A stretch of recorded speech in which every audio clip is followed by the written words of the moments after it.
At the start of the movie, we see a lady running, trying to escape from someone. She runs through a tunnel, removes the ground covering, and tries to get out. But before she can fully escape, a masked man attacks her. Before dying, the lady cries and shouts that she does not want to die again.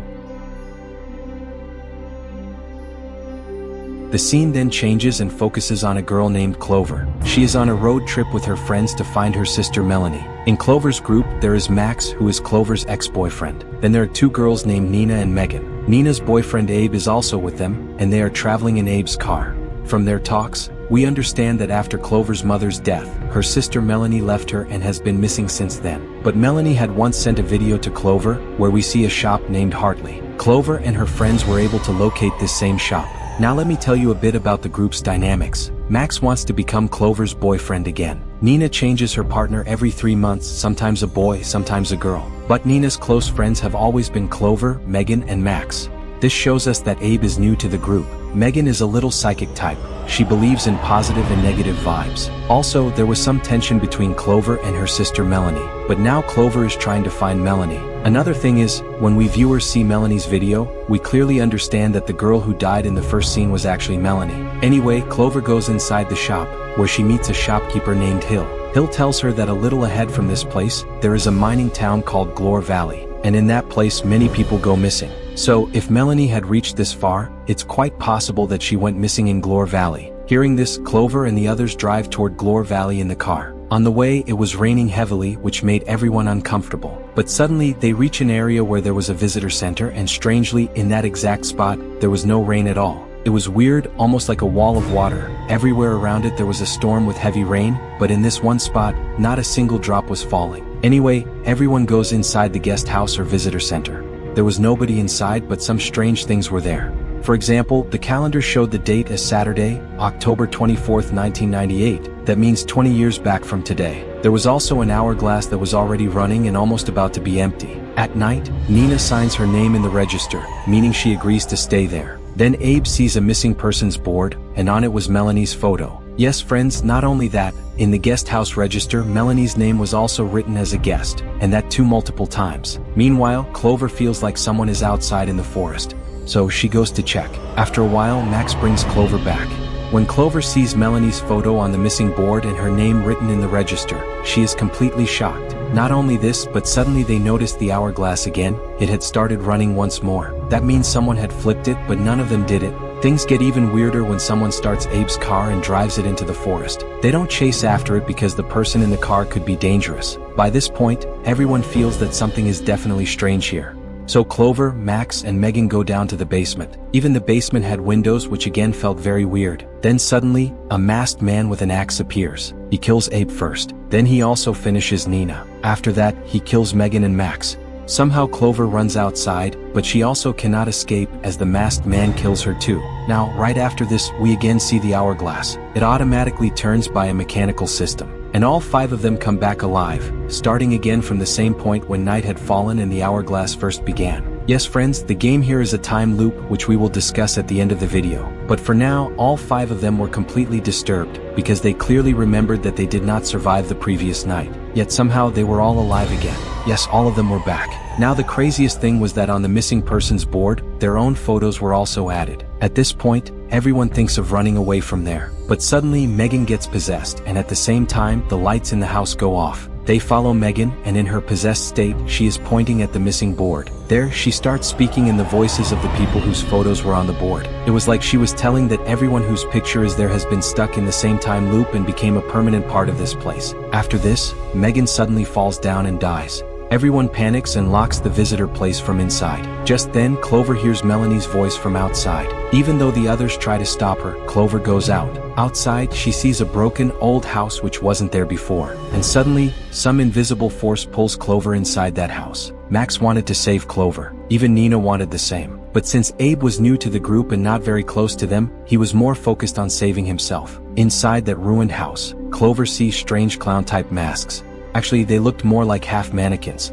Then an old creepy woman attacks Clover and says, "Either you survive the whole night, or become a part of this endless night." After saying this, the old woman turns into a skeleton and disappears. Because of this, Clover becomes possessed. On the other side, Max comes into the ruined house to find Clover. Meanwhile, Abe somehow convinces Nina to run away with him in the car. But ahead they see a huge joint monster, so they are forced to come back. Then a masked man kills both Abe and Nina. At the same time, Max is attacked by Clover herself, who is now possessed and wearing a mask. Finally, Clover herself dies under Abe's car. So yes, once again the whole group was finished. Now let me tell you one thing. When Max went inside that old house to find Clover, he saw some drawings of creatures, a news report on TV about a mining accident, and also a clown-like doll. The connection of all these things will become clear to you by the end. For now, once again the hourglass turned. The night started again and all of them found themselves alive. This time they acted smart and locked themselves inside the bathroom because here they felt safe. Abe opened the tap and drank water and everyone drank too. But Megan was surprised because earlier this bathroom had no running water. Megan also noticed that after every death, their bodies were changing a little each time. Like their hair was falling, scars were appearing, strange kinds of teeth were growing and so on. Before they could even make a plan, Abe suddenly started coughing and literally exploded. After that, one by one all of them started exploding too. This happened because the water they had drunk had something dangerous mixed in it, which reacted inside their bodies and made them burst. In the end, only Clover survived. And here, Hill appears in front of her. Yes friends, the same Hill who Clover had met at the gas station shop. Before Clover's death, Hill tells her that she had almost survived till the end of the night, and if she really wants to survive, just sitting with folded hands won't save her. After this, Clover also dies and the hourglass turns again. So once again all of them come back to life. This time, they start investigating inside the house, hoping to find some clue about what is happening here and how to escape. Clover finds some of Hill's IDs, which suggest that Hill is actually a doctor and is definitely involved in all this.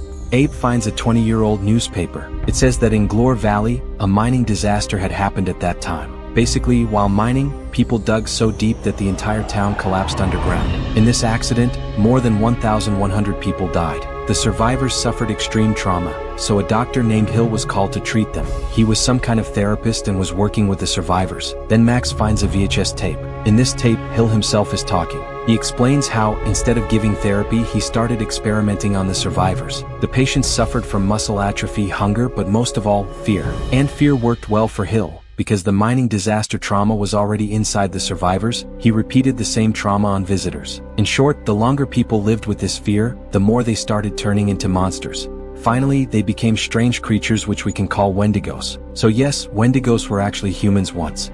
After dying and reviving through 13 nights, and being consumed by fear, they fully transformed. That means even these 5 will also become Wendigos if they die 13 times. In fact, in the guest register, every person's name was written exactly 13 times. This showed that if you don't escape before 13 deaths, you will be stuck here forever as a Wendigo. Now you understand why the TV was showing mining news, why clowns were seen, and why there were creature drawings on the pages. Most of it was Hill's experiments.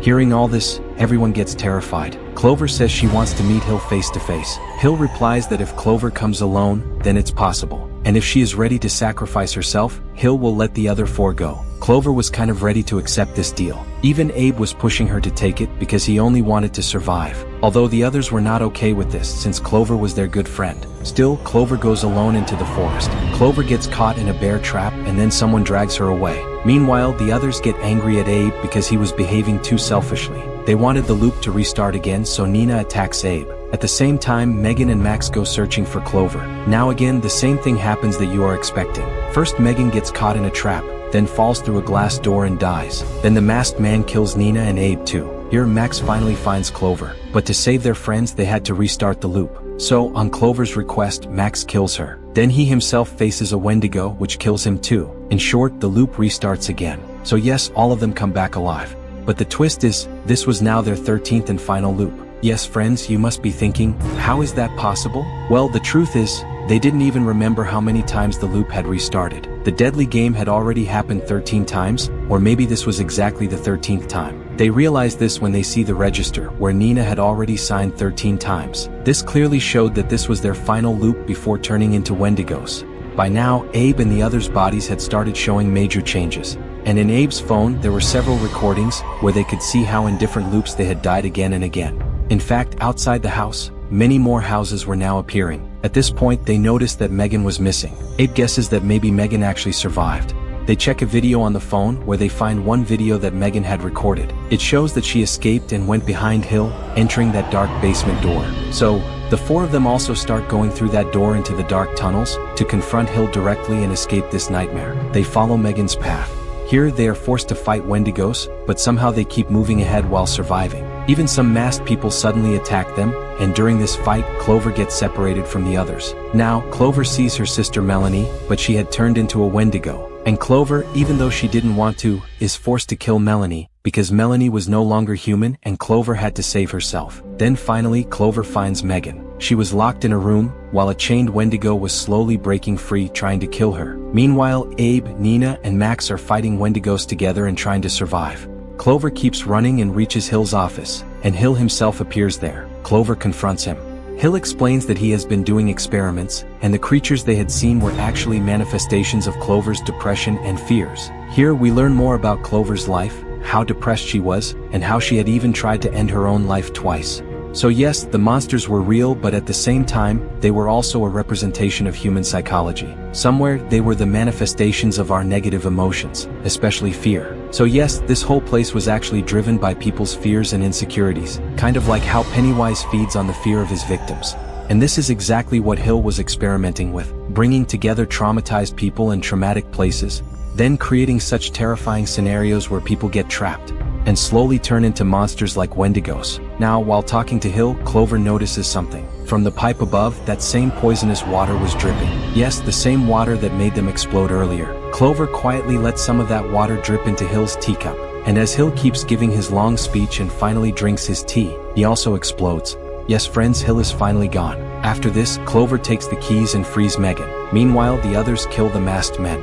And together they all run through the tunnel to escape. The Wendigos are chasing them, but somehow they manage to reach the end of the tunnel. This is the same point where we saw Melanie in the very first scene. And this time they escape the tunnel just in time. The hourglass empties, the sun rises, and they realize they are finally free from the time loop. Now free, the group celebrates their survival and drives away from that cursed place, leaving it behind for good. In the movie's ending scene, we again see that strange room, with multiple surveillance screens showing the same place. Then suddenly the weather changes, from rainfall to snowfall. A car arrives and stops there. The movie ends at this point. Friends, I want to reach my 1 million subscribers goal in the next 3 months.